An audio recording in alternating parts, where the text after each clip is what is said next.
Hello and welcome to Movie of the Year, the only podcast on the internet that has the science and the screaming to determine what is the single greatest movie of any given year. This season, we are doing 2020, a year that will only be remembered for how great the movies are and nothing else. Tonight, we're doing a movie that has somebody who their life change is so they go on the road for a long time and then they become different and then they go back home and then they go to a barbecue and it's weird. It's Sound of Metal. Guys, did we watch Sound of Metal this week?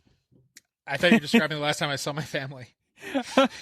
No, but Much Ado About an RV, also in Sound of Metal. Yeah. A lot of just like documentary style long shots.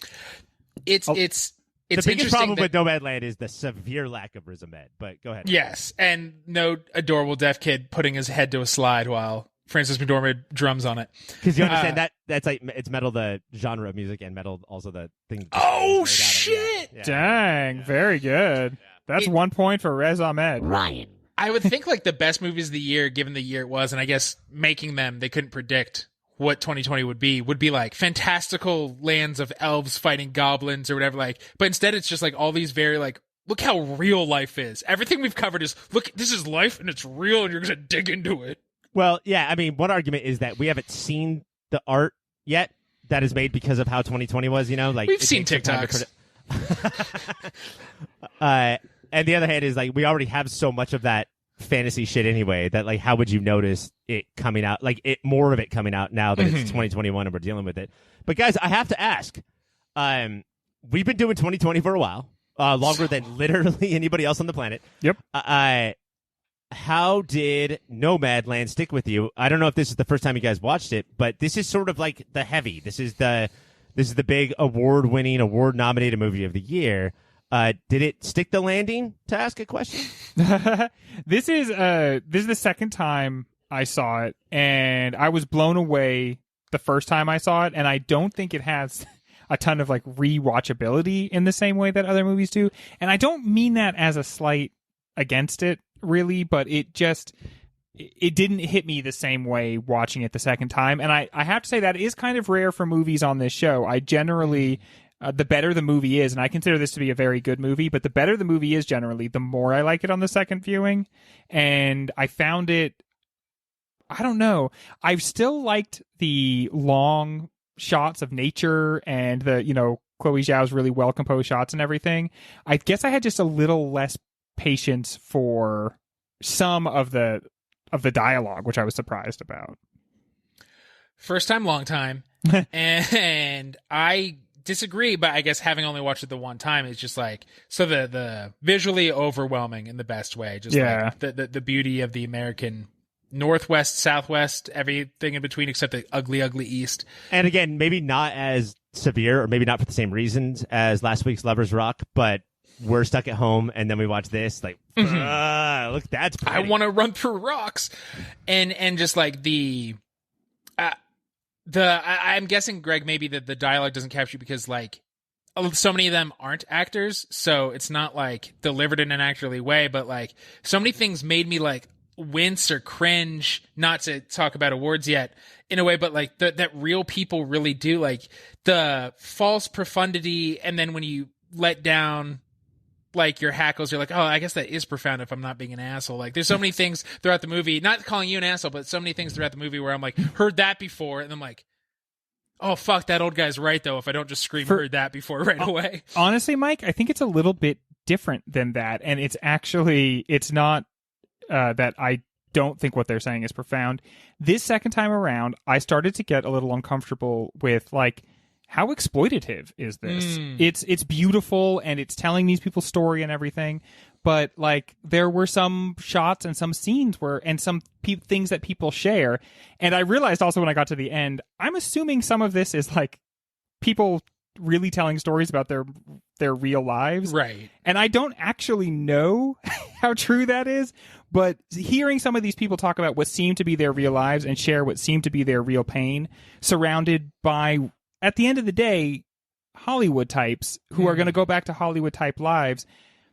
Maybe I was just being a grump, but it got me a little bit on the second viewing. Or what like, I don't know if this backs up Greg or, like argues against Greg, but like it's Hollywood types probably acting not like Hollywood types. Like, oh, we're not going to sleep in the trailer and have a bunch of makeup and do all the stuff that we normally do. So like we can sort of live like them, or trick them, or like sort of talk them into being open. A lot of the people that are non-performers knew. There were some moments in the movie, and we'll go over those, that they didn't know. But oh wow, didn't know what, that there were cameras? That it wasn't a scripted feature film. Oh, okay. And so like we're gonna live like them in order to get the real experience, which is, I think, admirable, but also weird that you're like, oh, I'm gonna be homeless for a little bit, just see what it's like. I'll tell you what this is so weird. This is a really good movie, and this is we came at it in a weird way, and it's my fault. But I'll tell you the shot that bothered me. It's when Frances McDormand, when Fern is walking into a trailer that is probably not as nice as the trailer that Frances McDormand actually is in for the average movie, and she's looking at every part of it, and she's with two people who are legitimately probably blown away by the opulence that they see. Yeah. And I don't know why, but it's not like against the rules of the movie or anything, but it kind of hit me the wrong way, and then this second viewing I couldn't recover my suspension of disbelief or something, I guess. Okay, so I hear Greg, but I will say that the best part about watching it the second time is just being able to hone in on Frances McDormand. And I think that my go-to answer for favorite actress or actor is Juliette Binoche, and I think I'm going to change that answer. To who? Swanky. I think she did a really good job in this movie. Swanky crushed. Swanky did do a good job in this movie. I don't know how tongue-in-cheek that was, Ryan, but I'll fight you. You fucking asshole. Remove a point from yourself. Ryan. But I do think that like focusing on her and her ability to act in a way that more closely resembles how normal people act as opposed to Hollywood people act when they're trying to act normal in Hollywood movies is one of the most impressive things I've ever seen. I think it helps that Frances McDormand, when she's acting or when she's being her like at an awards show, she truly does feel it, not in the false like I don't know how I got here 30 years later. She has such a real seething disdain for Hollywood, and so it really they cast the right person here. If it was Juliette Binoche, or if it was like who's a false humanitarian, Angelina Jolie, like somebody like that trying to be here, it would not ring as true. Greg. But I will say though that I didn't get from Frances McDormand's performance, I didn't get any sense that I think that she thinks she's better than anybody that she's with. That certainly is not. That's not what comes across. Her performance is like probably legendary. I mean, this is an actor's class. Like her ability to adjust her smile. Like if this side is fake polite smile and this side is legit smile, and her ability to pick something in between there and do the scene perfectly, I think is of legend. All right, guys, we have to go. No. Great show, everyone. I really like it. I think it's gonna win. I think I won, and it's gonna win. Well, real quick, because I always forget to do this before we move on. Mike, mostly positive. Yes, so positive. Great movie. Great movie. Greg. Yeah, great movie, and I regret that I started off with my complaint about it, because it really should be you start off with everything that's good about it, and then you say, like, here's a caveat, because this is a great movie, and all we're going to do is gush about it probably for, like, 2 segments now. So it's weird to start off with, like, I was bothered by the fact that rich people were acting.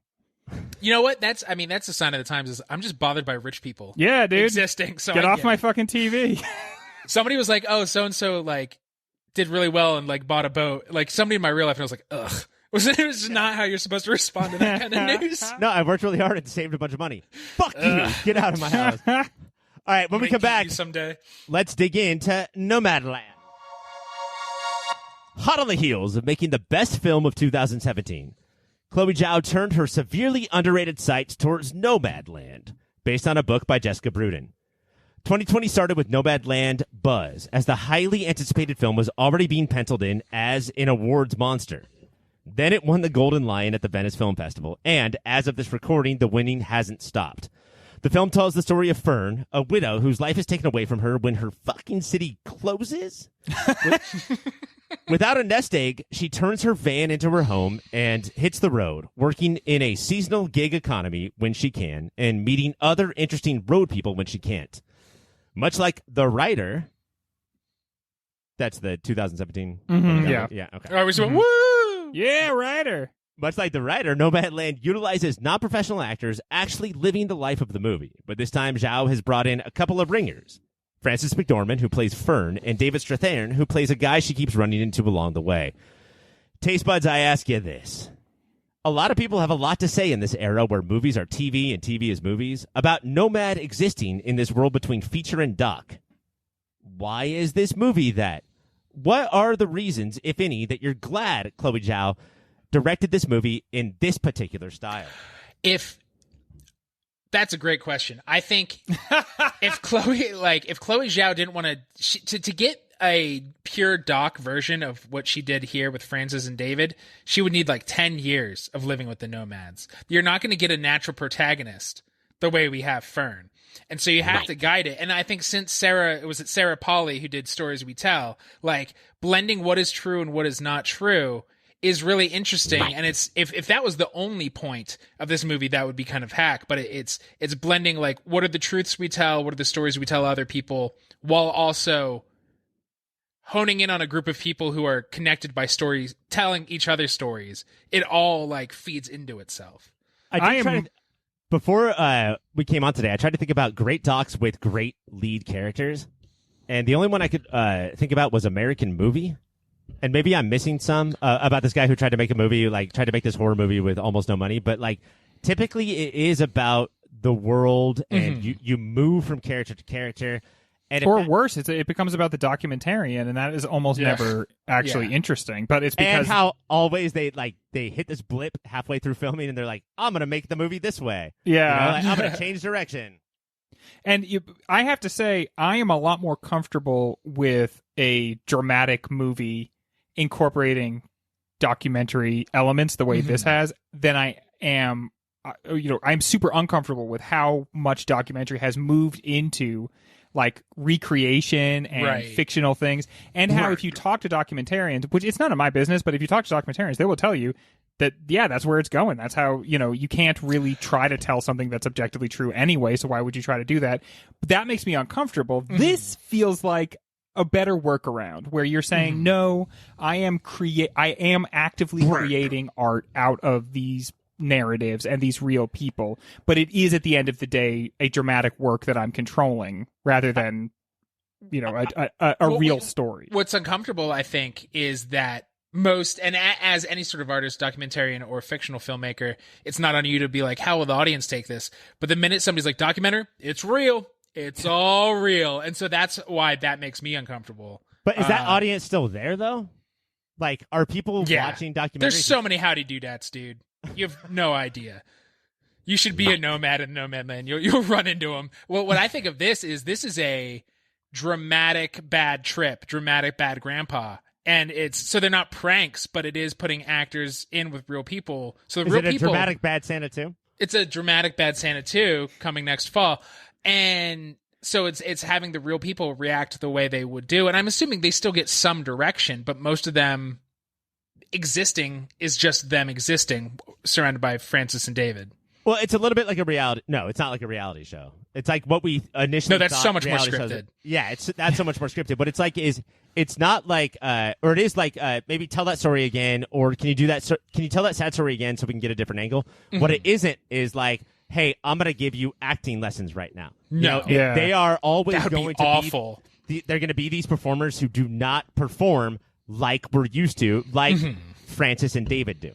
I do have to say, though, I do feel like there's a couple of them who step into an in-between, like Swanky. Is great. Swanky like, great. At some point, obviously, they said to Swanky, like, Swanky, like, seriously, like, we're probably going to be so ride or die for Swanky.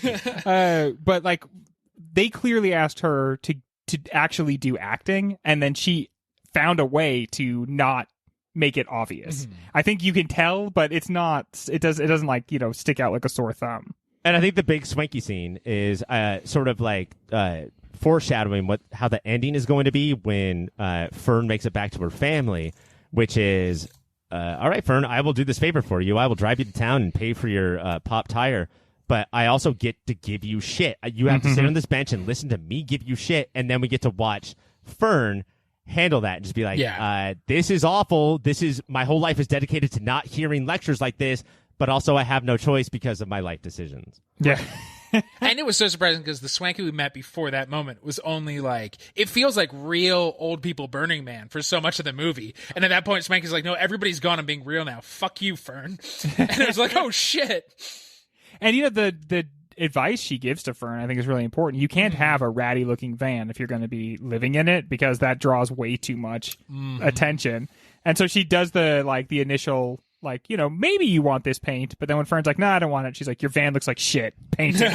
It's ratty. But there's another scene later when Fern is working at a park where somebody's saying that ring that you have, that's your love in a circle and you will always find that love. And it's just speaking to these platitudes that Fern can't stand. Yeah. And that's the face that she always has, is like, fucking shut the fuck up and get away from me, Let me need you for as long as I need you, and then get away. Let me get away from you. Also, I think Swanky's best performance is when Fern knocks on the van, even though the flag is out there to disturb. That's when she really shines.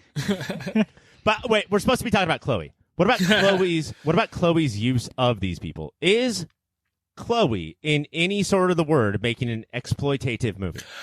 I think, having read interviews with her and reading about her background, I think if this was, who's a not gross director that's not Chloe Zhao? Give me anybody.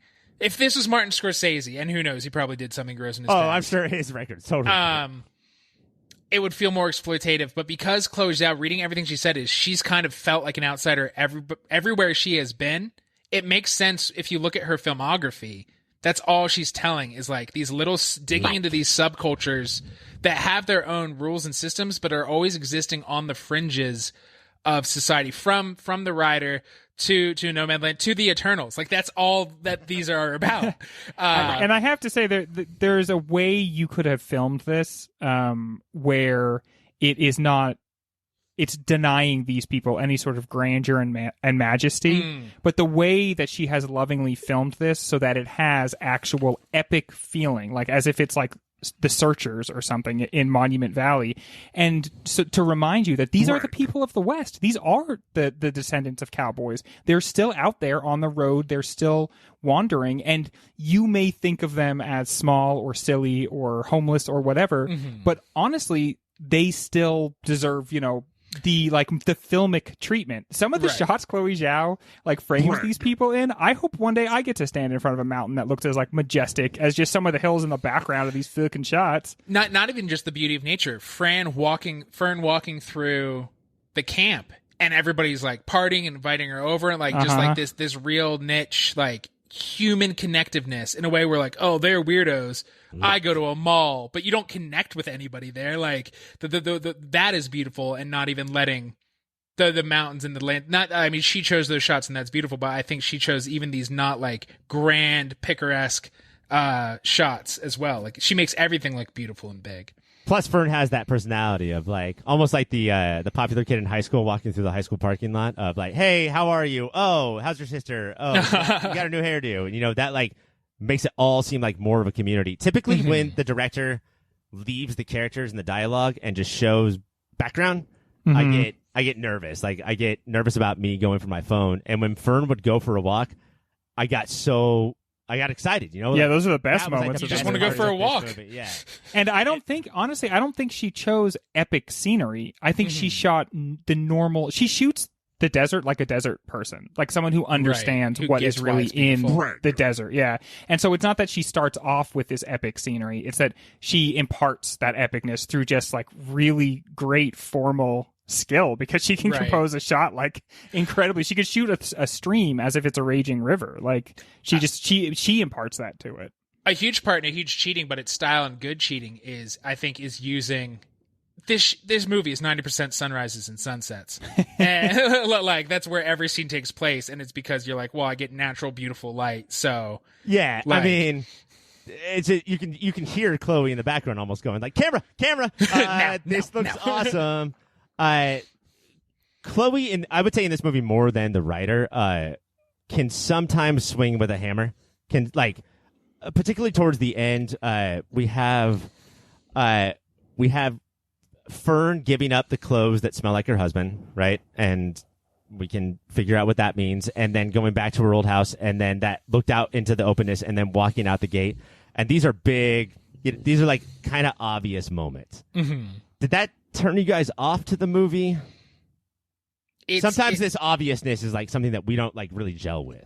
It's something that the movie doesn't do in any other way. Like the finality of her giving away her clothes and then walking out into the wilderness felt like way more narrative than anything else that happens in the movie at any other time. And it kind of felt like maybe at the last second, Zhao wasn't quite ready to not have a narrative in the entire story. And so this had to be ultimately the story of how this woman kind of passes from the world. You kind of feel an independent filmmaker on the cusp of going big Hollywood and not selling out, but she's just like, oh, fuck, Howdy Doodads are going to watch this now. So I want to get that Eternals money. If she just drove away, if like nothing changed and she just met Lemonade, no, what's Lemonade's real name? Like she met her best friends, if it just continued and ended, we'd be like, oh my God. But most of the people would be like, what the fuck? Yeah, it's that Eternals money, and then it's also somebody at the last second saying like, I don't need to be European. I'm going to make American films. Yeah. And I think that having those parts scripted in there, like knowing that the end is going to have those couple of things, allows her to have full freedom of like her patient watching camera for the entire runtime of the movie. Besides that, like I can do whatever I want because I know that these kind of obvious things. Knowing that how many times you guys have watched the movie, Greg's on his second, Mike, you just finished your first. That is going to allow me to angle some questions. So, Mike, before we bounce, I do want to ask you, in the first time, just watching these people talk, did you feel grossed out? Did you feel like these people were exploited? Was it sort of like this person's going through the Ozarks and showing the poor people? Hillbilly elegy?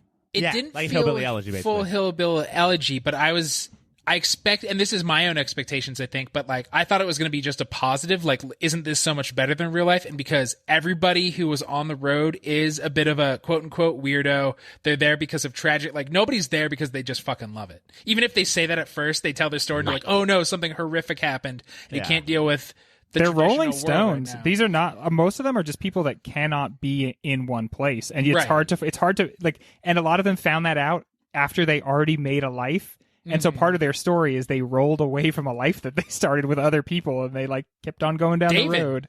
Yeah, totally. Who is one of the actors, but I do think like, I'm sure he's a composite of a bunch of people she met, right? Yeah. And so it didn't feel exploitive, but I guess expecting to be like, see, isn't this better? And didn't. I was just like, wait, you're saying life is just tragic wherever you are? And I guess that made me think more than if it was just a positive. I don't know. In the movies that I've like watched where like these complaints that people have had, not you guys, but other people have had about the exploitation, there's just so much like focus on their missing teeth or, like how empty their bowl is and how they're eating like ketchup and mustard for dinner. And it's not a heroic life. It's definitely a nuanced life, but I don't think it's like, hey, look at these freaks. Ha ha ha. Right. Yeah, I think Hillbilly Elegy, a drama, is so much more exploitative. And a drama where you could do all anything. Actors. Yeah, but but I do think that it lurks in some moments where you notice, wow, somebody is really opening up and telling their own heartbreaking story here. But that's in a way that's beautiful because part of what the movie is talking about is like, here are some of the forgottens of America. Like these are the people that we don't hear from and we don't listen to. And when they come and they park in our parking lots, we try to like drive them away either nicely or by pounding on the window. Like, but no matter what, we're trying to always get these people to scoot on and go on down the road. Right. I'm so glad you're alive. Go to a different city, please. Yeah. Like there's a city right over there. It sucks, Mike, that the whole time you instead were wishing that you were watching Boiler Room because that's your real people, right? Those are my real people. I love hanging out in boiler rooms. I like yelling at people. I love Jordan Belfort. Any version of him, I'm there for it. Penny stocks, junk bonds, all that stuff. We're going to take a break. When we come back, Rushmore. Mount Rushmore! Rushmore is a mountain of many faces. 4, to be exact. But why are they always human heads? Why aren't they car heads? Here's something that I don't know if we've ever talked about, guys. When you think of cars as people, do you put their eyes in the windshield or on the headlights? I'm a Chevron from Techron kind of kid, so I think it's the headlights. It's got to be the headlights, and it's so upsetting that cars opted not to do that. I've never really understood it. They really went a different direction. Yeah. They're like, we're going to make this our own, and it is weird. Maybe that's why they did it, so that it would be like their own very recognizable brand. Otherwise, people were going to look at it and be like, oh, it's the Techron cars. And they're going to be like, no, it's our own universe that we made up. No. Actually, no, it's not that at all. Can't get mad at me. I'm not touching you. All right, today we're doing Rushmore of vans. Fern from Nomadland has, I would say now, one of the most famous vans in movie history. It is called Vanguard. This is not brought to you by Vanguard, so you guys could suggest that to be on the Rushmore, but we're going to do the Rushmore of vans. Now, I did look it up, and it did say that vans are sort of like covered up non-cars, right? So they're not semi-trucks, and they're not cars, but they're like any sort of thing that They're vans. They're vans. Like a part of the truck that like you can go into the back of or store thing in. It's like a pickup truck with a roof, basically. Does that make sense? Totally. I feel less sure than before. I feel like I know what a van is. Yeah, I was saying totally to move it along because I'm confused. All right, that means, Greg, you're going first. What is the Slammy D van of movie van? The Slammy D van is definitely the Mystery Machine from the Scooby-Doo universe, including the Scooby-Doo movies. You need to have a van to carry the whole gang. It's iconic. It's actually cooler than any of them are. Mm-hmm. They all sleep in there. It's not just that. It's the thought of, because we never see inside the van. We see it driving. But I like to think that when we go into the van, three of them are sitting in the back, like hands on knees, just going, here we go. All right, we're going to bust into this mystery and we're going to solve it. Just soldiers are going to pile out of that van. It's going to seem like it's ghosts at first, guys, but it's not ghosts. Let's not get scared this time, because it never turns out to be ghosts. And then Scooby and Shaggy just puffing past and go, what? And then Scrappy-Doo is being dragged behind the mystery van because he's not coming with us. One puppy who should die. Fucking stupid idiot.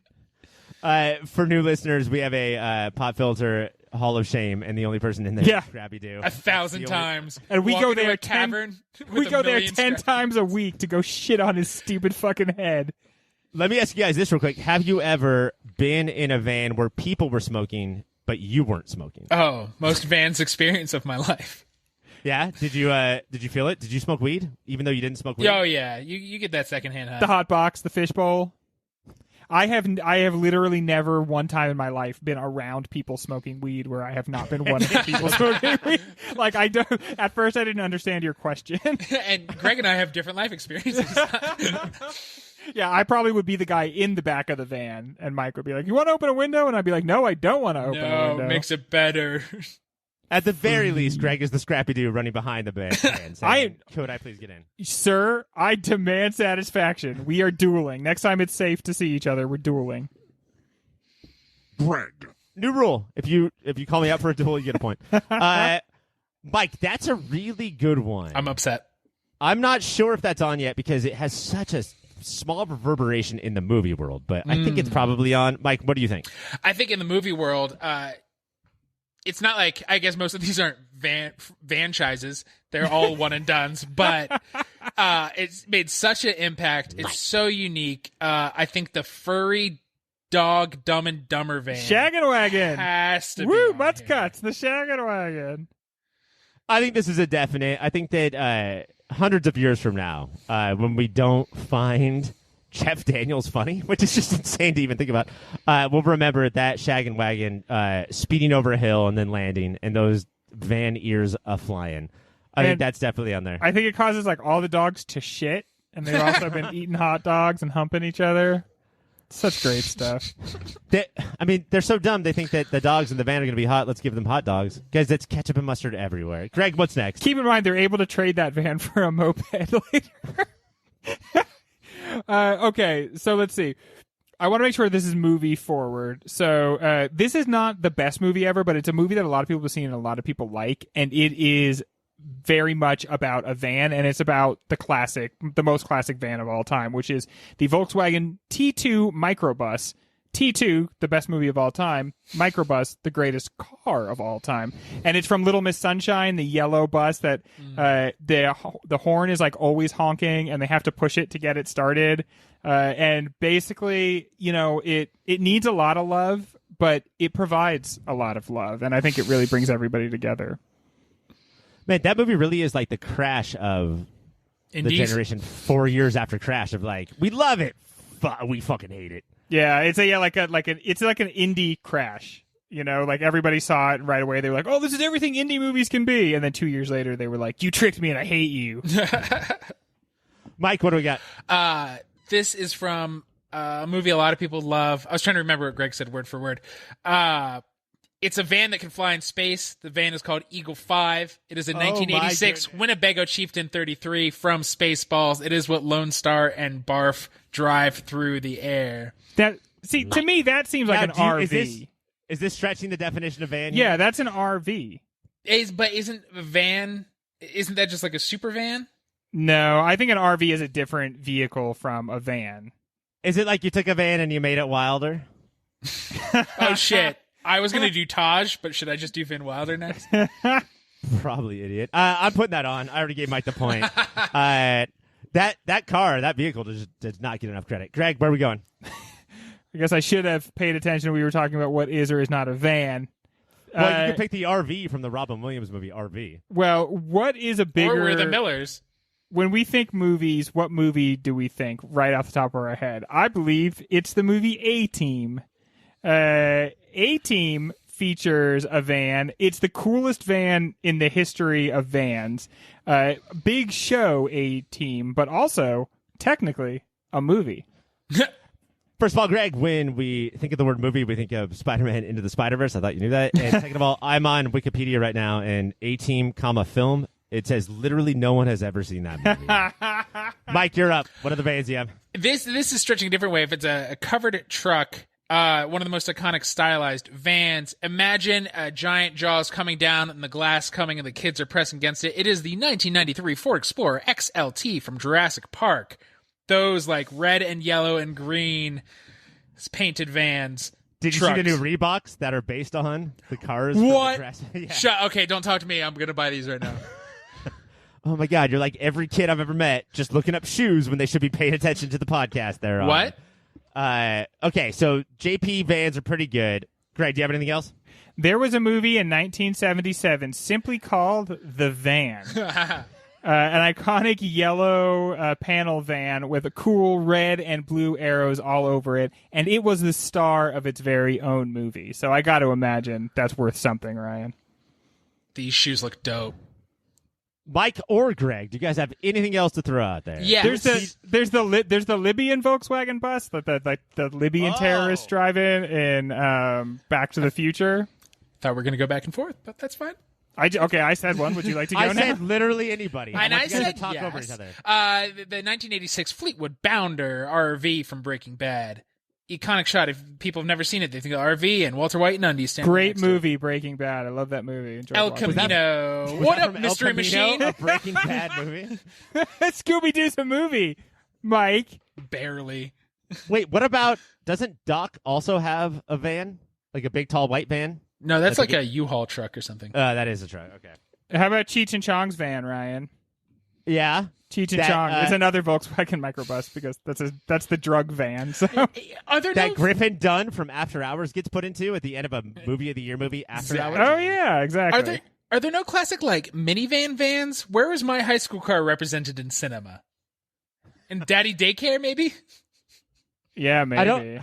I'm not sure if screenwriters get super excited when they see your high school car. My minivan ruled. And minivans rule. That sounded like a question. My minivan ruled? Yeah, it was actually the king of the minivans. Would its sliding door fall off sometimes? Sure. All right, we're done.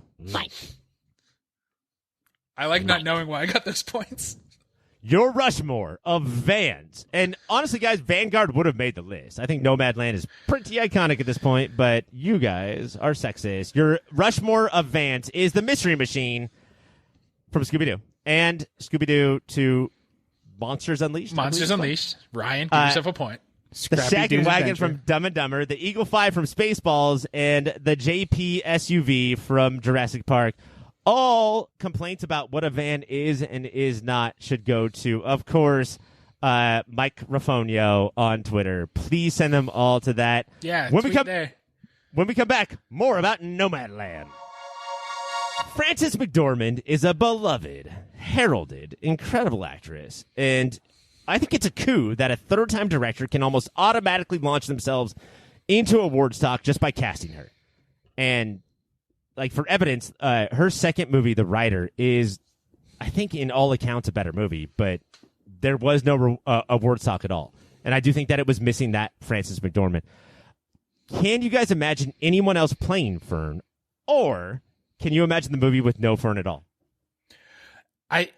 Anybody else playing Fern, I would not be able to forget that they're an actor. Like, I think she is, caliber-wise, up there with Meryl Streep. But Meryl Streep, even though she's great, the whole time you're like, this is Meryl fucking Streep. Yeah, I don't want them to battle, but, like, in this one way of acting, I think Frances McDormand is light years above her. Like, Meryl Streep has always acted. Clearly, like, Glenn Close can't do it, right? Because she was in Hillbilly Elegy. And then, like, so it's very hard to disappear into that. You know, the movie I kept thinking about, obviously, is Fargo, because, you know, it's another, like, middle America movie. So all week, just because of this movie, I've been thinking, like, oh, you know, they use the 2-cent ones every time they raise the price of stamps there, Norm. She's convincing her husband that he shouldn't feel bad about getting his picture on a 2-cent stamp because you still use them all the time every time they put the price up. But she's able to embody that in a way that feels real and that she disappears to in a way that I think most actors don't actually manage to disappear into their roles, regardless of their talent, as Mike said. It felt like to the point where, like, you know how mostly Will Smith doesn't act, he's just Will Smith everywhere? This had me rethinking what I know about Frances McDormand. I was like, is she just Fern? Like, in real life, like, she disappeared so much that it did not feel, there's no line between the character and the actor. There is one part where I think that is almost literally true, which is when early on when she's, like, trying to get her reservation, and the lady behind the counter is, like, looking for it, and she's like, look under MCD. And she suddenly looks up and she goes like her eyes get really big and then it cuts away. I think she was so immersed in the character that she forgot that the character doesn't have her freaking last name. Yeah. The other time I think that it's really on display is she goes in before we start like our story such that it is she goes into an unemployment office and we don't see the unemployment worker, right? Like that's sort of typical. Is like we don't care who that is. That's a no name. We're just gonna focus on Fern, and so that means that we just watch her face the entire time, and the amount like how she doesn't change her face at all. Yet is always changing her face because the news from the employment person is so, you know, it's so big to just this one person. Mm-hmm. The way that she half smiles, full smiles, half frowns, full frowns, like that is not what we're getting from Meryl Streep. And I don't want people to like think that we're anti-Streep, but like fuck you, Meryl.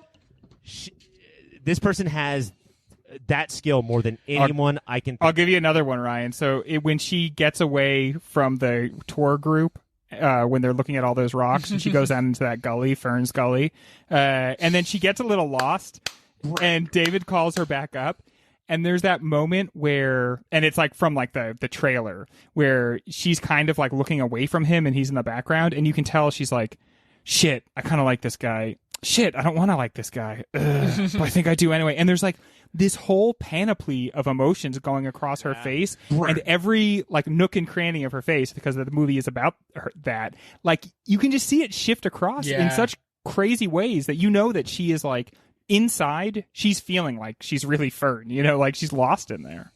But before David Strathairn is a thought, before like she sort of knows like, well, some fucking dude is gonna come interrupt me. Like it's probably gonna be him, but who knows who it's gonna be. She like before that it's like half Fern. I am this woman who should be concerned about how I'm gonna pay my bills and blah blah. And I am a kid on Tom Sawyer's Island. Yeah. In Disneyland I cannot believe how like she's looking around and she's like just pure freedom taking in that rock maze. Yeah. Also, the whole time I thought she was looking for a place to poo because that's what I would be doing that's on what basically I did. every tour I'm on. See, I think it's a mix. I think it's a mix of she's a little scared and she's thrilled and she feels a little lost and she loves being on her own, but she's scared. And I think that's a microcosm of who Fern is as a person. Like, she wants to run off on her own and then she's like, shit, I'm like, I think I might be lost. But she likes that feeling of maybe being lost. And we get drops along the way. One is, just hook up with this guy that you don't really like, but he likes you, so shouldn't you just go along with him? Or your sister has a room for you. We have all these opportunities for Fern to have a roof and a stable house that doesn't have wheels. And you just know that, like, all of the shit that she goes through, all of the hardships, it's worth it so she can have that face of like, my, this rock maze, this, like, I don't know what's going to happen next, you know? I think a lesser actor, which is most, Fern has a real simmering pride, and a lesser actor would lean into that more and make Fern a bigger asshole. And it's sort of there anytime somebody tells it, but it's just this quiet, subtle pride of like, no, I will not do anything anybody offers to help me unless like, and it feels so natural instead of like Fern talking to Swanky. I think another actor would have made a real meal of stomping and like, and then talking to Swanky. And just like, I'm so sad that you're dying, and oh my God, what can I do for you to, provide your legacy? The first, I would say 2/3 of this movie is sort of Francis and Fern hanging out with people who live this life. I want to get to the back third because that's something that people don't talk a lot about. Where I think that her calling her sister, her saying, I'm going to brave this thing. It doesn't bother me to be courageous. I'm going to go out there and I'm going to live in my van. And then calling her sister sort of fucking turns the movie upside down. Sort of changes everything about the movie. And then she goes there and then she has to deal with sort of, this is what reminded me of Sound of Metal, is that like, I sort of have to remember what it's like to be among normal people. And do I want that or not?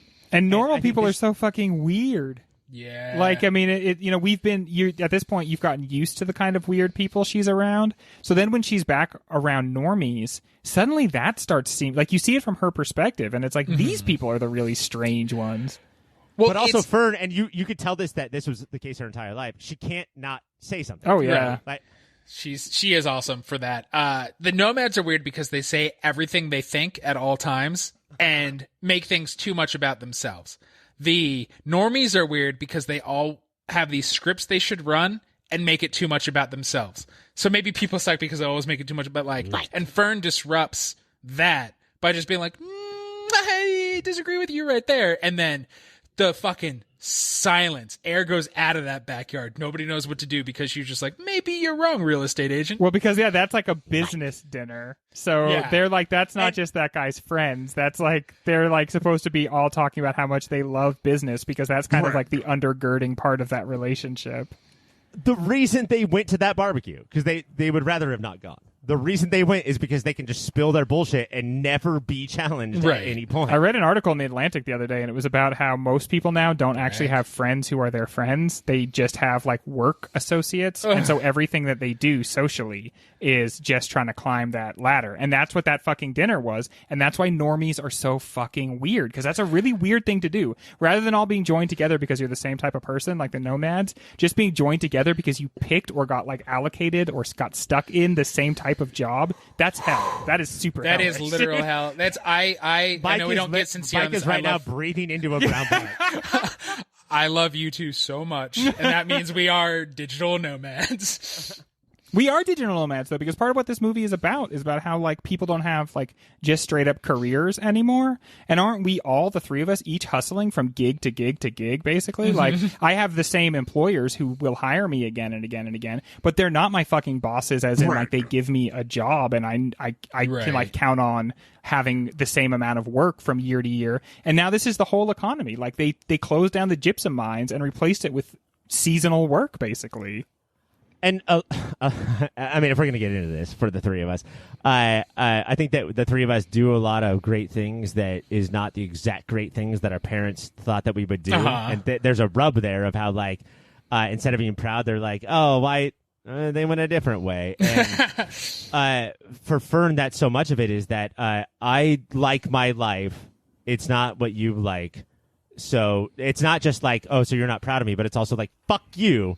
Like that's how she acts in conversations. That's why she's never at home. Like the ferniest or maybe non-ferniest moment of the movie is when her sister's like, and you left, like you couldn't not leave, and then you left me alone. And we know why Fern did. We know her personality, but it's the first time that Fern says anything along the lines of, she quietly says, that one's on me. Right. I do have to say, this movie doesn't just glorify the people that move on. It really is about people who, like, they have sundered relationships to move on. They have abandoned people to move on. And it's not in a judgy way, but it's just, it wouldn't be true if someone didn't say to Fern, when you left, it broke me. Like, and circling back, I think that's what, to the first segment, I think that's why we need Frances McDormand and David Strathairn, because you're not going to get a real family to open up this much unless you spend 10 years with them. So for him to have left his son for who knows his reason, he also had to move, and Fern's sister, like, we need actors to pinpoint those moments down. But at the same, you can almost feel Chloe saying, like, Francis, this fucking guy who's never acted before won't say the exact shit I need him to say. Could you please just read this dialogue so my movie will work? And then at the same time, you pair that in that same movie, there's Bob's whole speech, which all through talking about his son and how he never talks about this. I sat there basically. So wait, hold on. Bob is the leader of this group of road people, of nomads, who like he sort of like sets up a community where there isn't one and says, "Come on out because I'm worried about our futures." And it's unbelievable how like not cultish and weird. Right, yes. And not political. I mean, he says things like, the almighty dollar and trying but it still manages to be basically just supportive and nice. And then when he tells his story, like, you couldn't write something like that. And I don't think an actor could deliver it the way he does, because that is a real, genuine moment. That guy is opening up a part of himself that he almost never opens up, and he's letting light shine in there. And so that really is, to circle back around to that first question, that's the value of doing the movie this way, because you get that David scene and then you get that Bob scene, and you're pairing then the fictive and the real. But really what it is to just show as much light on reality insofar as it exists by combining these two things. And what's beautiful about that Bob scene, not just the way his voice cracks, but so much of the movie is either real people are trying to be, and real people don't do explosive monologues, turns out, often. And his Some is not real people. And I feel like it pushes back emotion throughout the whole movie. So when his voice cracks, a wellspring of tears I did not know the movie was like filling in me. Fucking good. Thinking about that scene since for the last few days, it's so easy. I'm like, if I had to act right now and had to cry, I'd be like, Bob talked about his son. I'm gonna cry in 1 second. Because you were watching Fern skinny dipping, and just watching it, not knowing that it was like starting this background of like this building, like this welling up of emotions that could launch at any point, and it was Bob. Expertly crafted. Yeah. This is what's so confusing to me about like movies in general. Like, on one hand, Bob was manipulated into telling that story. I believe Bob went also not just like when he broke, like that was real, but also when he said, "I don't tell this story very often." Yeah. And I do believe that he was talking to Chloe. He was sort of like told to finally deliver that story. But on the other hand, we have this on film forever, and that's also important. And I don't want to steal people's shit. I don't want to manipulate them. But like now, like we have this incredibly important moment that everyone can watch forever. And I mean, like, he should have opened up about that. He should have shared that. So like, I think ultimately we know better than Bob. And I just have to say, this is the difference between having a woman director and a man director. I wouldn't trust a man to do any of this shit. Like, I trust that Bob was not manipulated, because I don't think Chloe Zhao would do that. And that's why if I were to hire somebody right now, I'd hire a woman instead of a man, because you can just trust them to do more things, like, without being weirdos. And never flash their junk. Trivia. Oh. Guys, I want to talk more about the movie, but it's trivia time. You guys know how it works. Wait till I say ask the entire question, and then say your name to ring in. Here we go. Empire, Nevada was a city that was shut down and unincorporated in 2011. How long were people allowed to live in their houses before the plug was pulled? Greg. Mike. Greg? 1 month. Incorrect. Mike. Mike? 6 weeks. Incorrect. It was 5 months. Right. And then they said they were told to get the fuck out. 5 months and also, to totally leave. there's no one that could buy their house. Like, Yeah. your nest egg, like the entire thing that you lived in, like that's like so much nest egg is real estate. They shut down Well, the I was zip told. code. That is was worth it. crazy. Yeah, that was like, that's extreme. Nomadland is based on a book by Jessica Bruder. What was the title of the book? Greg, Greg. Fern Gully. Incorrect. Mike. Mike. Nomad for country old man land. Incorrect. The title was Nomadland. So close. Chloe Zhao's next movie is the MCU's Eternals. Name one Eternal. Mike. Mike. Droog. Incorrect. What? I don't have it here, so it's incorrect. Greg. Greg. Oh no, wait, that's not an eternal. Ah, shit. Medusa. Mike. That's it. No, that's an Yeah, that's the Inhuman. one. Mike. Mike, what? Icarus. That is one, but you already said Drew. That sucks. David Strathairn was a supporting actor in which movie of the year? Mike. Mike. After Hours? Well, that's not a Do movie you of the think year. You think that was named movie of the year? Greg. Oh, no. Greg. Eyes Wide Shut. Incorrect. I was just thinking of movies we've watched. LA Confidential. He played Pierce Pratchett, course. the pimp Jesus who Christ. cut whores. Chloe Zhao was one of 2 women nominated for Best Director this year for the Oscars, and also one of 2 East Asian people. She's obviously the first female East Asian person. Name the female or the East Asian person. Greg. Mike. Greg. Kelly Reichert. Incorrect. Oh yeah, we like said how she didn't get. And remember how you lost the Oscar draft? Yep. for her? Yep. 'Cause Yep. we're Yep. shouting Yep. it? Yep. Okay. Yep. Yep. Yep. All coming together now. That'll tracks. That's what I was going to say. So, way better. Ryan. Emerald Fennell was the director of Promising Young Woman, and Lee Isaac Chung, for Patreon people, was the director of Minari, which we will be doing on the Patreon show. Frances McDormand's Oscar was for 3 Billboards, was most likely a makeup award for what superior performance? Mike. Mike? Any other, but I know you like specificity, so I'll say Fargo. That is correct. She did win Best Actress for Fargo, but she should have won a second one for Fargo over 3 Billboards. Mike. The other one was Almost Famous, Best Supporting Actress. Who's won the most makeup awards? Greg. Greg? Madonna. Incorrect. Mike. Yes? Denzel Washington. Wait, you mean No, makeup in the other way? Yeah, I Yeah. did Good mean shit. makeup in the other way. I realized that too. I realized He's learning how trivia works. I rang in because I realized that's what you were doing, and then I was like, "You still don't know, though, man. You just because you know the trick doesn't mean you know the answer." It's Rick Baker has won the most makeup awards, and he's the guy who does all of the different Eddie Murphys in the Eddie Murphy. Good for him. Honestly, good for him. Like just because those movies aren't very good, the makeup's good. Chloe Zhao lives in what crunchy tourist destination north of Los Angeles? Mike. Mike? Oh, hi. Ojai is correct. I think it's Ohio. Who is Tommy Wiseau's favorite person in Ojai? Greg? Greg. Oh, hi, Mark. It's Ojai Mark. He loves that guy. What is the name of the person who stands outside of a fast food restaurant in Paris letting people in to get their Le Big Mac? I'm going to go one more time. Alex Trebek never gets the chance to do this. I'm going to go one more time. What is the name of the person who stands outside of a fast food restaurant in Paris letting people in to get their Le Big Mac? I don't know. Oh, hi, Mark. Oh, hi, Mark. It is, of course, Frances McDormand. Fuck you. Frances McDormand really slept in a van, really wanted to change her name to Fern, and really kept her own stuff in the van during filming. What other Nomadland experience did she really do? Greg. Greg. Shit in a bucket in the van. She shit in a bucket in a van. Yeah. What was the alias of Nomad in Marvel Comics? Greg.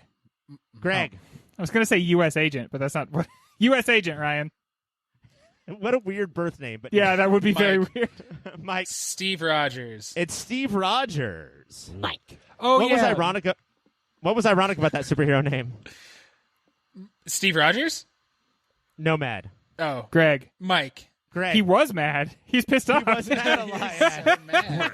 He was often mad. What does Fern name her van? Greg. Mike. Greg. Vanguard. Vanguard is correct. What would she have named it if the van was good for protecting her from falling balls of ice? Mike. Mike. Isengard. Do you think that, as the host and creator of the trivia segment, I wrote down Isengard? No, that's a really good answer. If you think about it, if I were the host, that'd be perfect. In the Lord of the Rings, I looked at Greg's face and said Isengard. That was really clever. Ryan. Incorrect. It's Van Halen. Oh, of course, yeah. Me and Greg like each other. Friends. What would Fern have named her van if it could get smaller and bigger due to PIM particles? Greg. Greg. Vantman. It's Van. What would she have named it if she was a rich dude that adopted the van? Greg. Mike. Greg. Little Orphan Vandy. That's so good. It says Little Vorphan Vanny, but I'm going to give it to Greg. What would she have named her van if she drove it through Bel Air, but halfway through she changed the van to a different van?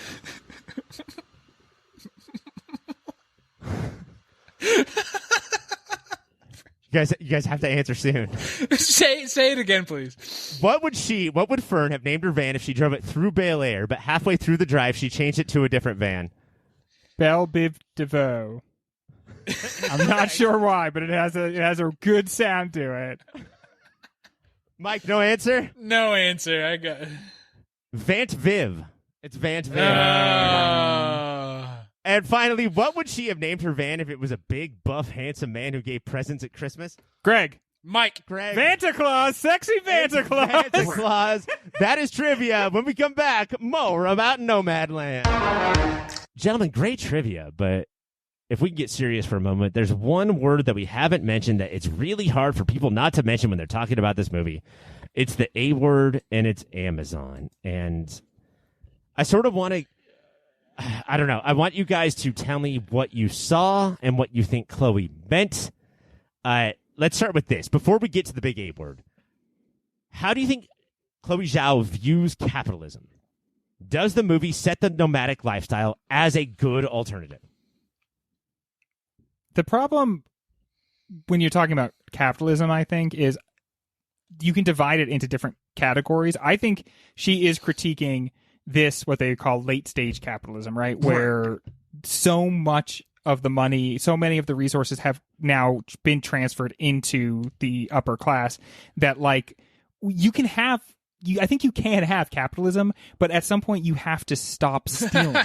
And maybe that's a contradiction in capitalism because you have to keep growing. But, like, it just seems like if you kept offering people jobs, then maybe they wouldn't be, and careers and things that they could do year round and that they could count on. But when even a job in a mine where you buy a house that's close enough to the mine to work in, even that is impermanent in this economy, so that it shuts down and they shut down your whole zip code. Like, you have to critique that version of capitalism because people can't build their lives in that version of capitalism because within 1 second you can be completely erased. You have 5 months to sell your house and you can't sell it. You have 5 months to leave your house. Yeah, and get the fuck it's out of when here. it's not too big to fail, but it's so big it shuts down an entire township. That It's too big to fail. These people aren't too big to fail. They could fucking gone fail. beyond, like, so where people are no longer cogs. I don't know if capitalism is inherently cancer-like, but it definitely is these days, and maybe that's what late-stage capitalism is, where it does feel like her critiquing capitalism is definitely on the stand here, but the nomads don't look like heroes. They are also just nuanced people. Like, they're trying for their own, but they all have, like, a tragic reason. Like, it kind of seems just like being a person sucks and is hard, right? And there's no good system for it. Like, that's what I got out of it. And that's why, ultimately, it feels like the movie is pretty toothless when it comes to Amazon. Because we know, especially now in the last couple of weeks, we know the things you can lay at the door of Amazon. They bust unions. They force people to piss in buckets, right? So we know the kind of charges you can lay against Amazon. And the movie makes, instead of those, it makes more subtle charges, like the fact that the employment is only seasonal. But it doesn't, like, I thought Amazon came off looking pretty good. Can I get a safety rule? Right. And we don't even start until we do safety rules. And look at these big smiles they have as they go from place to place. These are people, And also, their who, piss is outside when they of go the on. bucket. It's not even in the bucket. Yeah, pee in the bucket in your own van. And ultimately, this felt like a very authorized by Amazon. So I want to push back on that because only if we thought the point of the movie was to take down Amazon, and that was not the point of the movie. Everybody, because Amazon's here, people are like, well, it's going to critique Amazon. So if it feels toothless, it's just because we expected it to take down Amazon. Amazon is one of 8 jobs Fran has. I don't know if I expect it to take it down. I expect it not to come off as like a very fun place to work. Too bad you can only work there for a few months. But isn't that true for some people who work there? Like, it's not. This movie isn't trying to tell the story of all of Amazon. And Fran makes it seem like once I get that, that's the best check she gets all year. Is like that's the money I'm waiting for. Is that when Amazon pays me? That's the insidious evil of Amazon. Is right. It's a dog shit job that is still the best check these people get all year. Yeah, that $15 an hour was pretty nice. But when we look back at this time and we look back at what happened to the average person, Amazon is going to look like a huge villain. It already does, right? And so in this movie, like, how does Amazon come off in this movie? What does it look like? Because to me, it just looks like another place that you might go work. It doesn't look like it's the problem. It doesn't look like it's moving people all over the world into new locations, into these huge factories, and basically treating them like animals, giving them no long-term work. If you work at Amazon for more than like a couple months, they'll basically find a way to force you out because they don't want anybody to work there for any And she amount only of works time. there for a couple months, so I think the only job that she truly thrives at is when her and Linda May are like camp hosts. That seems like a fucking party job, except you're cleaning shitters. And they're good at it because they Right. like people. They're like- the bad bitches of the desert. They're the bad bitches of the desert. But the like state fair job and then the Amazon, all her other jobs seem the same because it's just like you just show up and clock in, clock out. Like, because if any job you only do for a couple months, you're not gonna see this giant systemic issues. Okay, so I know how awful Amazon is, and Go to yourpopfilter.com/Amazon if you want to shop today. but this whole movie is from Fern's perspective. Like the only fictional character in the movie, it's from her perspective, and she cannot afford to be like, fuck Amazon. I'm going to boycott them. I'm going to not buy from them. I'm going to tell other people to stop buying from them. She can only afford to take the opportunities that they give, and that is awful. But like the fact that like they've turned the economy into like, you have to come work with us and you can only do it in Christmas, but we will like give power to your van. That sucks. But I'm trying to only be interested in what Chloe Zhao is trying to show us and not think that she has the world on her shoulders and has to explain every single situation to us. This movie is not trying to take on all of capitalism. It's trying to tell Fern's story. And so that's why I think expectations matters. For Fern, it is a lifesaver. They pay her rent and pay her power for 3 months out of the year.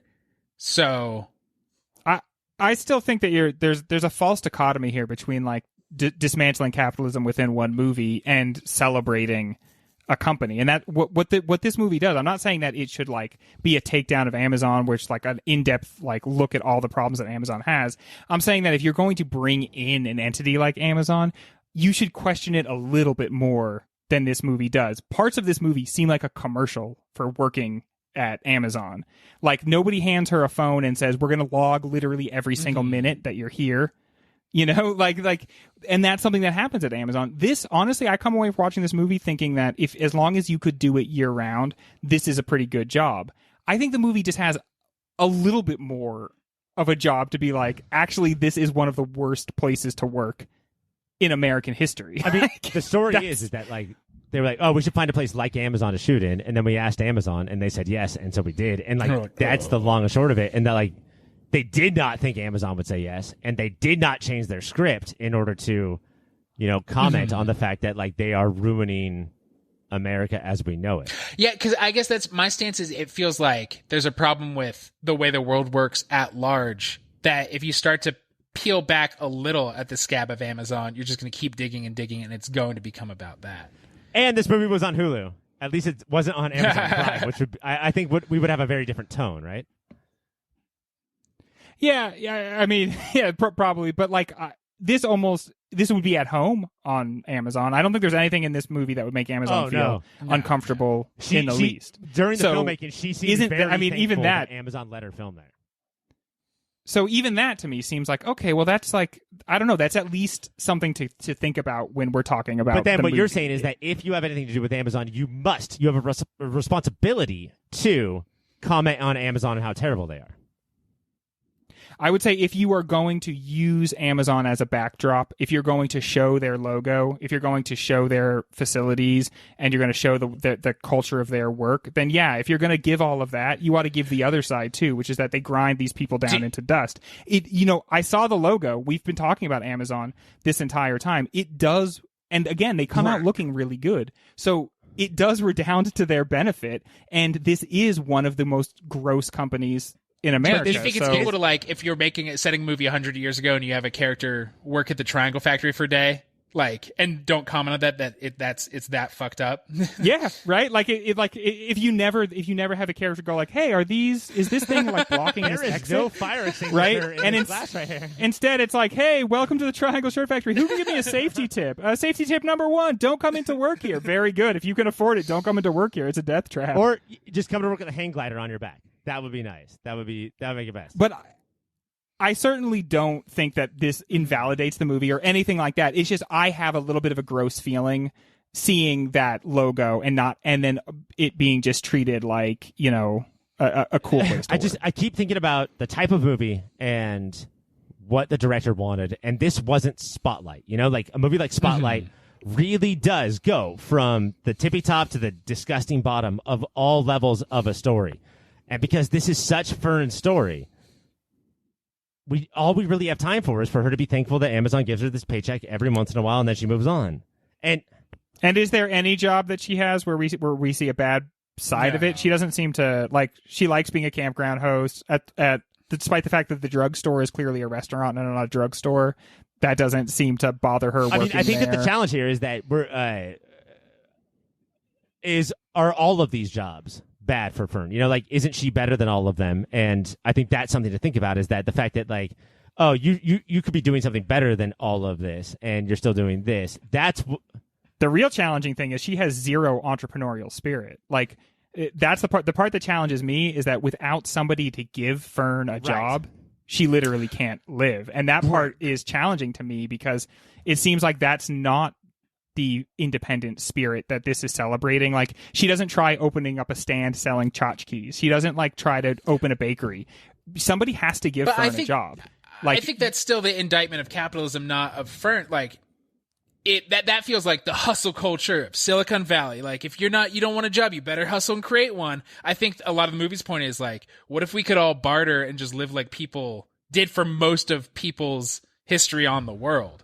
Mike. Then you won't have vans. And you won't have the engines. Well, I mean, not if you give a mouse a cookie, go every fucking thing down. But like these people have to live in the world, so is doing an odd job here and there to get some money to keep living the life they want. How bad is or isn't that?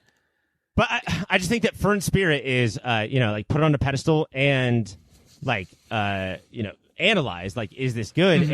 And one that we didn't talk about, like, she called, like, the second her van breaks down, she calls her sister. But the other one is, like, the old lady that she does laundry with towards the beginning, and they put the puzzle together.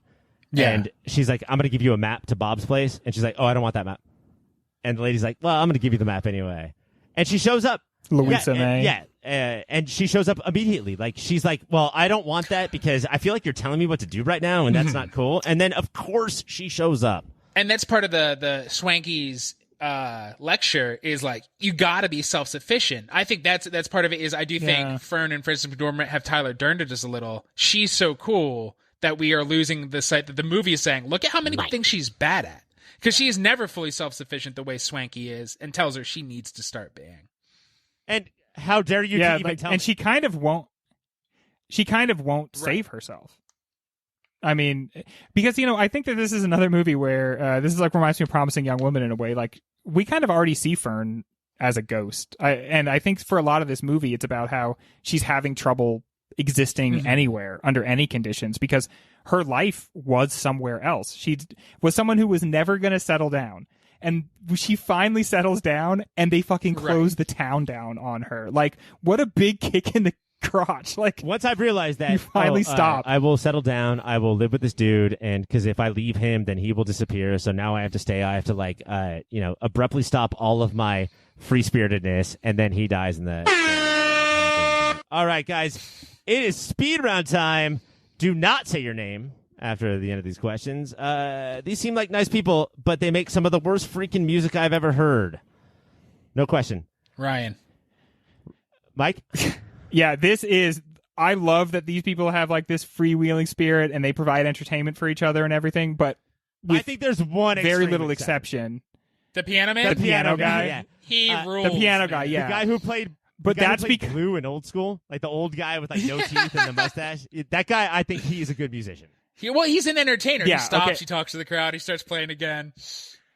But man, so much of the music, which is all about like nomad life and everything, is so discordant and jangly and terrible. It's Well, I think very it makes sense depressing. because they go in to watch music and they're like, "Nope, I'm gonna be on the road. I should get out there." How dope was that rock maze? So dope. I want to get lost in it all day, every day. I want to go there right now. It's one of the most beautiful American parks I've ever seen. Do you guys not have panic attacks when you're stuck in nature? When you're lost and you don't know where your friends are? I want to figure out why is it so melty? Why is so melty? Who melted all those rocks? That's no wonder they call it the God. Badlands. It's like they melted away. It used That's to be gross. God's ice cream. Are old people actually kind of rad? And let me rephrase that real quick. No. Old women. Are old women kind of rad? Yes. Oh, for sure. Okay. It's become so apparent recently that old women are the coolest people on the planet. Old men, pretty bad. Old women, though, very, Between very Swanky, cool. Louisa May, and Fern, come on. Mm-hmm. Old people or old men are like they're disgusted that you're talking to them, and then they're disgusted by their entire life. Like their whole life flashes by their eyes, and like they can't take it. Dave is like the best old man that there is, right? And when he grabs that box of her stuff after she says, "I don't need help," and then he pulls it and all the bottom drops out and all of her stuff breaks. That's man. That's boys. My favorite part of the movie is just her saying, "Get over there." Like, get the fuck get away from over me. there. And of course, he says, "You don't have to shout." Of course, I did something bad, but now you've done something worse by shouting. By telling me I did something bad. You made me feel bad. I Man. think we mentioned them all, but of all of them, what is the best job Fern has in this movie? And let me Camp remind you host. that Camp director. only one of them is by a giant dinosaur. Yeah, that rules out. But yeah, camp host seems, other than cleaning poopies, Or saying, "This is closed. You're peeing. Okay, I'm gonna There's a moment where she's the camp host where a guy comes over and he has like this energy where he just seems really upset and he's like, "Hey, are you the camp host?" And she's like, "I sure am." And he's like, "Oh, because we don't have power. Could you get us power?" And she instantly goes and does it. And you're like, she's really good at this. Just by saying I'm the camp host, she kind of defused that situation a little bit. Fern and Linda May's energy made that guy go from "I'm gonna fucking" to all the way to like, "Okay, it's cool."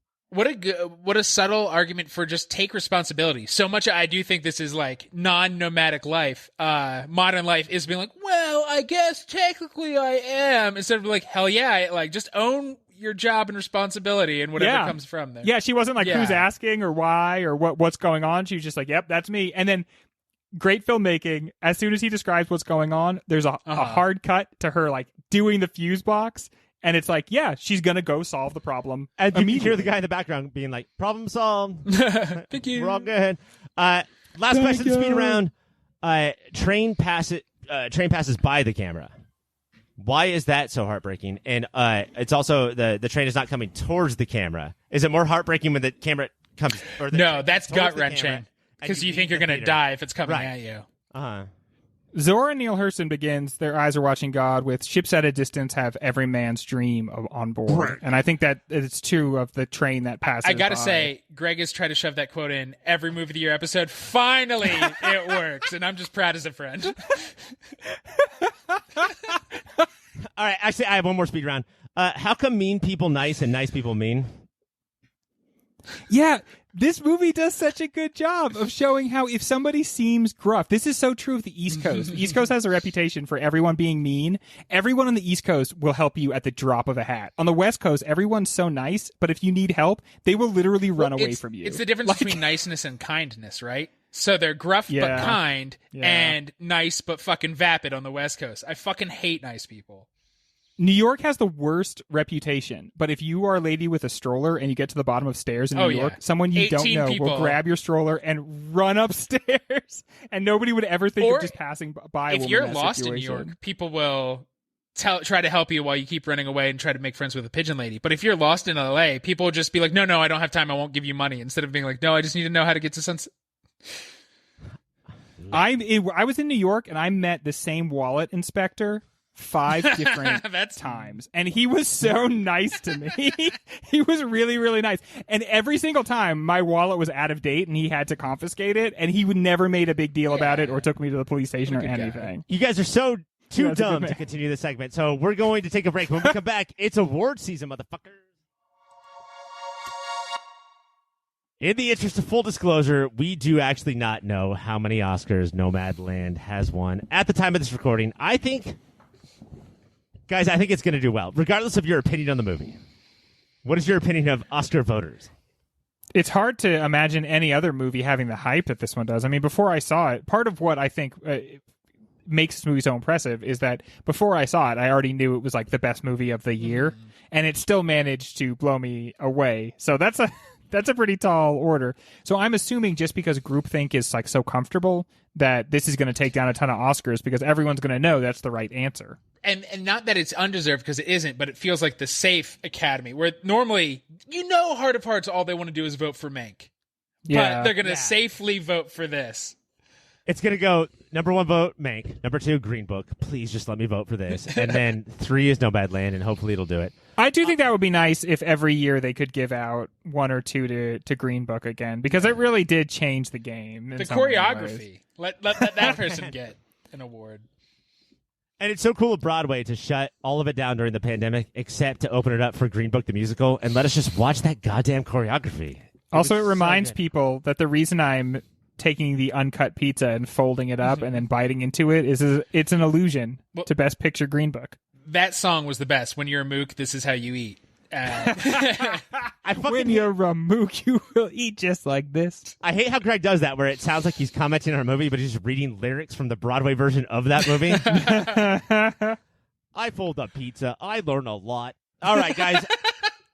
Our first award tonight. This is not an Oscar. It's a biggest indictment of capitalism. And I'm really interested to see where you guys go here, because is this for you, for Chloe, for Fern? What are we doing here? Mike, you're up first. The one that hit me, and I guess I got to say for me, and you know what? I'm going to speak for Fern and Chloe as well. It's when they're going around the fire and talking about how they got in the road, and the woman said HR called her husband, I think it was her husband, in hospice and said, let's talk about your retirement. HR knows you're in hospice at that point. So that's just like, that feels so just like, this is how systems work and grind you down and don't really care about you as a person. I bet that's the time where it's easiest to get HR to call you about your retirement is when you're in hospice. Greg, what do you think? For all my belly aching about how Amazon came across in this, I think just the simple fact that it's portrayed as an okay job, but that it's like, okay, we don't have any more work for you, and you got to get the fuck out of here right now. Mm-hmm. And then you're in the middle of nowhere, and it's freezing cold. That like relationship to your employees is nuts, and could only happen in a system like capitalism, where you can be so far separated from the people that you actually have to see do your work. But the idea that you would treat your employees that way, like where you don't offer them anything basically except for a little bit of work. This is one of the crazy things about the movies is that the story about Empire and how it shuts down, we just accept. We're like, that happens. I don't know who they sold the city to or like who paid them to leave, but you have the feeling that at some point everyone at some top level got $500,000 instead of everyone on the bottom level getting enough money to like, have a new life. Well, Ryan, you're talking about Empire, right? Yeah. Which was the mine versus Amazon. And when the beginning of the movie, Fern talks to the person and she's like, well, you have the rest of the day and then it's $349 a month. Oh, did I get the award wrong? I mean, you could reward yourself. I just wanted to clarify for listeners. Coolest van mod. Greg, what is the coolest van mod? Okay, a lot of cool van mods, but the fishing box drop down to become like a little shelving on the inside for her most precious things, and then also just like a little bit of counter space, which I imagine if you're living in a van, like counter space is just everything. And so the idea that a little bit opens up and repurposed fishing box, I think is really cool. So I like that one. I live in a house and counter space is super important. Counter space is clutch everywhere. So important. Mike, what do you have? I can't do that one then. Do extra another one, drawer then, Mike. space, I think, is amazing that she figured out so she could get extra drawers from the outside and then extra drawers for like her clothes and stuff to change on the inside. That her whole bed is lifted. And the face everybody made like, oh shit, you lifted that bed. That's a pretty good one. I think it's easy to figure out. Mike. Everyone who goes to tour Vanguard is that you can lift your bed, but everybody in the van's like, damn, girl, that's so creative. Mike, 2020 movie, cringiest moment. What do you got? This is going to be real personal. It has to do with me and my background and where I grew up. But the fact that the only young people we saw being nomads were a bunch of white folks with dreads, I cannot help but see a group of these people and have them not be the villain of the movie, and they're just white people with dreads. Fuck that. Do they give these people a bad name because they're always out for like money grubbing? Is that the problem? White Besides people the shouldn't dreads. have dreads and wear drug rugs, and they probably are going to sing Bad Sublime covers. You just know right after the scene change, they're all singing Bad Fish. There was a guy wearing a Sublime shirt in this movie. But white people with dreads, Greg, where are we going?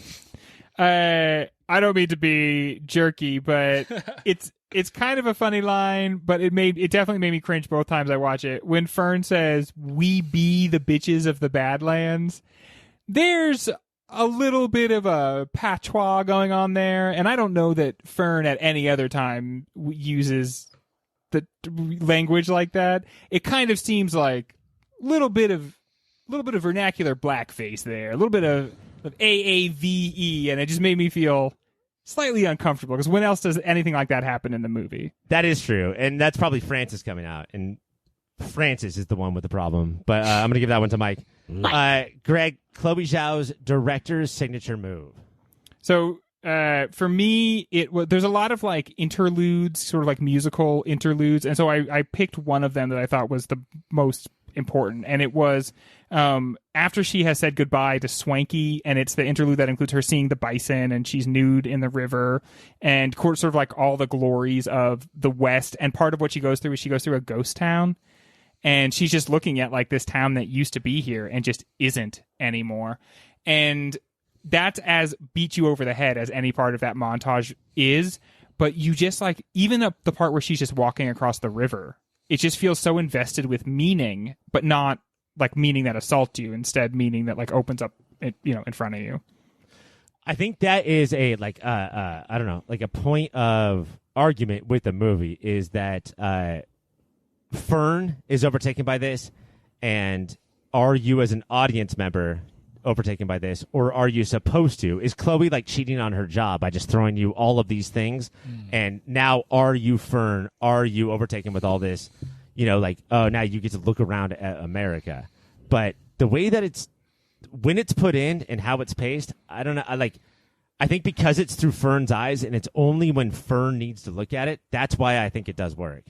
Yeah. Mike? I wanted to try to pinpoint how the use of real people. So I think there's the not montage, but they're all around the fire. The nomads are sharing how they became nomadic, and it feels just like a really well cut home video at that point. Nobody is acting; they are just telling their stories that feel real and grounded, and awkward in different ways. And that the most like, it almost felt like maybe Frances McDormand never even met those people. It felt so like it's spliced in to be like, no, we're talking about real people, in case you thought I was making just a movie. Yes. Yeah. Okay. I'm going to have to give that one to Mike for blending Francis and the other actors. I do think that is the most important part. And then, Mike, we're going to go for pound performance. Is this obvious? Is this a slam dunk? Well, I have, because you pulled a one over on us last week at Lovers Rock, so I was afraid to just say the obvious, Frances McDormand. So I assumed you were going to scream at us and say we can't say her. I remember that. Yeah. Okay, I won't do that. So I'm allowed to say Frances McDormand? Yeah. All right. Fuck off, kid that she meets twice and gives a lighter to and says Shakespeare too. You are not getting this performance.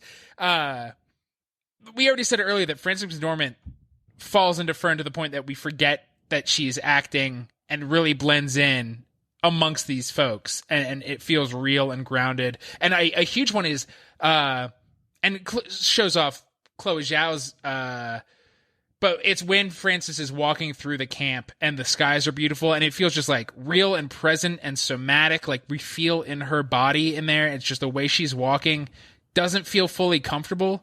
Like her physicality lets you know everything that's going on inside of Fern's head there. That was really good. I say swanky. There are several times in this movie where Frances McDormand is clearly just Frances McDormand. And Swanky doesn't do that. Swanky is only Swanky through and through. And I was impressed because obviously Chloe Zhao asked her to do a piece of acting here and there, and I thought Swanky did a really good job. So I'm giving it to Swanky. Mike. I will say that if either one of you chose the guy who traded the beer for the sandwich at the end that Mike you were talking about, that would have been -3 points. That guy was like some sort of like the Decemberists played a song and then he came out of the song and then just spoke like that. Right by the parapets. I don't know where they found that guy, but he was awful to listen to. He's a cowboy. Yeah, he was very... You've never met that guy? I've met the guy too many times in my life. It felt very real. When I see that guy coming, I usually push you towards him. I know. That's why I've met him so many times. I think he's like a ghost. I mean, he speaks in the fashion of a bygone era. He's dressed like a cowboy. This is a movie obsessed with the West, I think. And he is essentially someone that's almost like completely forgotten. I think he's kind of supposed to be a ghost. I'll take that. Greg. Nice. I agree with the board. I got swept on the awards. We're going to take a break, and when we come back, we're going to figure out who won Nomadland, besides Francis, and also how we think this movie's going to do in the final bracket. That is Nomadland. I would say the favorite for the future, looking back at 2020 as the #1 movie of the year, probably the favorite for the Oscars. Do you guys think it'll be the favorite for movie of the year? I don't know. We're kind of cool. Too cool for school, maybe. So we're just going to give it to Parasite again, right? This movie has barely a narrative, but another movie we've watched this season has even less of a narrative, and I could see that being really our jam. What is that one? Lovers Rock. Lovers Rock. Yeah. See, Lovers Rock had a party. This has, I guess, several parties, but they're parties of like old people. Lovers Rock had a party of young people. We love young people. Very cool. If Martha from Lovers Rock got freaked out, ran into the backyard, and it was just like a rock maze where she ran around and like partied, that that is a horror movie. If you're just in a house party and then don't intend to find that rock maze, no.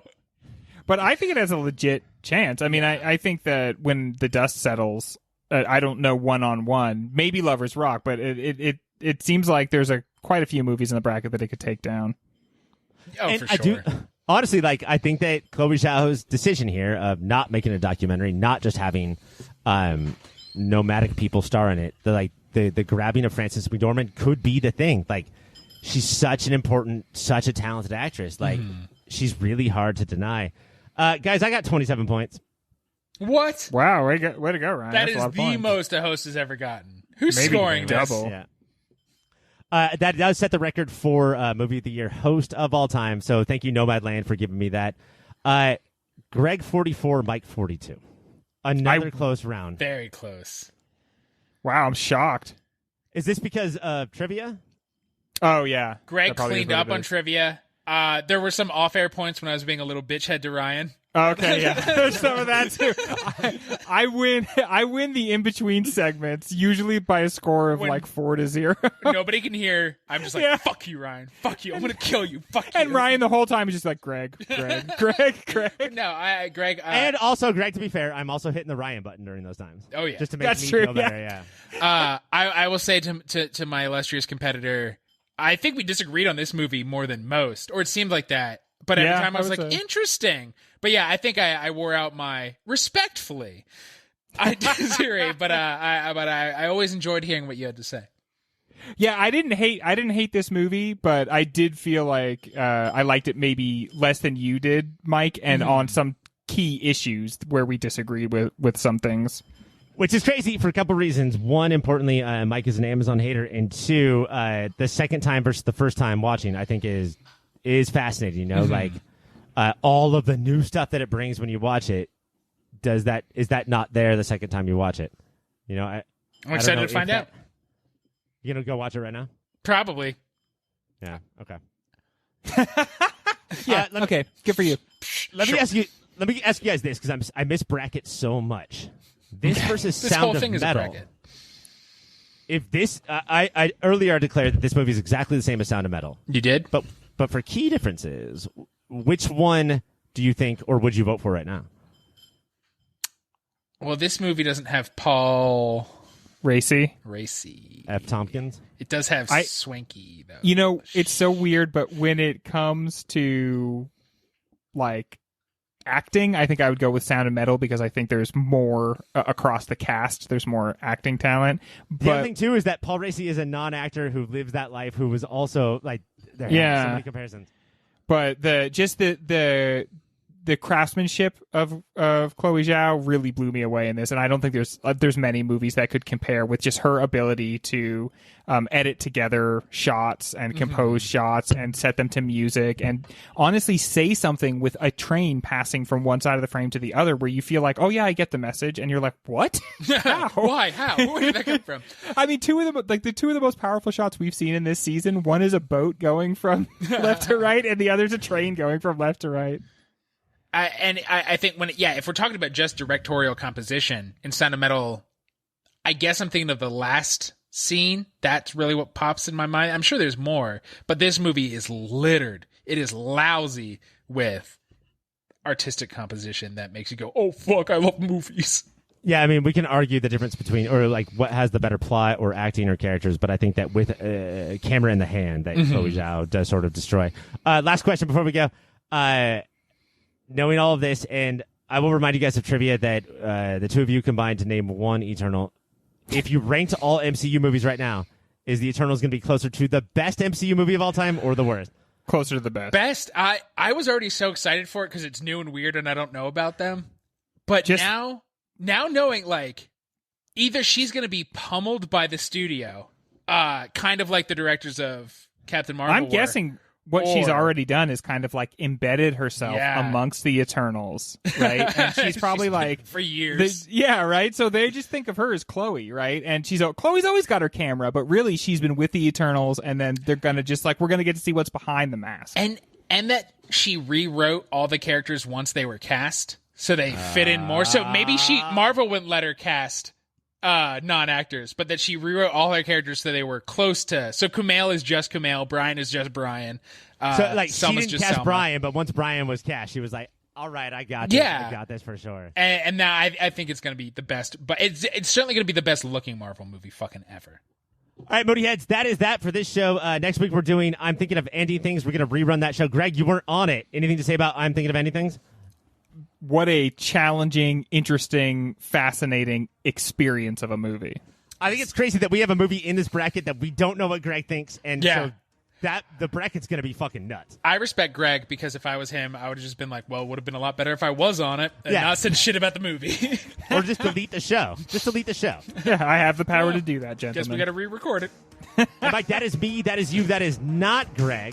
I'm Thinking of Ending Things is me, you, and Christina Barcy, a.k.a. Barcy, the bar sauce. Oh, so I don't think anybody calls her the bar sauce. your nickname for people is just the last name. The last name. I'm pretty cool. The Big Bars. The big bar. Ooh, big Roseanne bar sauce. Bars. So tune in for that. For Mike, for Greg, I'm Ryan, and please